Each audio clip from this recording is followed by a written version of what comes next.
আজকে গরুর মাংসের কোফতা কারি বানাবো, তো এই জন্য মাংসগুলো পাতলা করে কেটে ব্লেন্ড করে নিব। আর এখানে বেসনটা হালকা আছে একটু ভেজে নেব কাঁচা ভাবটা চলে যাওয়ার জন্যে।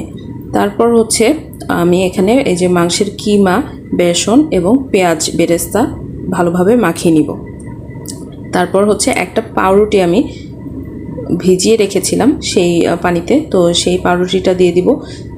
কাঁচামরিচ কুচি, ধনিয়া পাতা আর পুদিনা পাতা কুচিয়ে দিব এখানে। আর এখন দিব বাকি মশলাগুলো: আদা রসুন বাটা, মরিচ, হলুদ, ধনিয়া, জিরা এবং গরম মশলার গুঁড়া। গরম মশলাটা আমি বিভিন্ন রকম মশলা মিলিয়ে ব্লেন্ড করে রাখি, সেটাই দিয়েছি। স্বাদ মতো লবণ দিয়ে ভালো করে মাখিয়ে বল করে ফেলবো। তো এই তো বলগুলো রেডি। এবার হচ্ছে প্যানে হচ্ছে তেল দিয়ে মিডিয়াম আঁচে এগুলো ভেজে নিব। আপনারা আরও বেশি তেলেও ভাজতে পারেন, আমি আস্তে আস্তে এগুলো ভেজে নিয়েছি। ভাজা হয়ে গেলে তারপর পেঁয়াজ বাটা এবং কুচি করা পেঁয়াজ দুটোই দিয়ে দিলাম।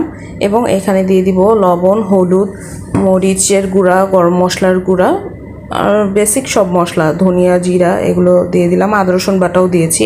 এবং এটা হচ্ছে টমেটো পিউরি দেওয়ার পর এখানে দিয়েছি টক দই। তারপর হচ্ছে ভালো করে মশলা কষিয়ে আমি ওই বলগুলো দিয়ে উপর দিয়ে পুদিনা পাতা দেব।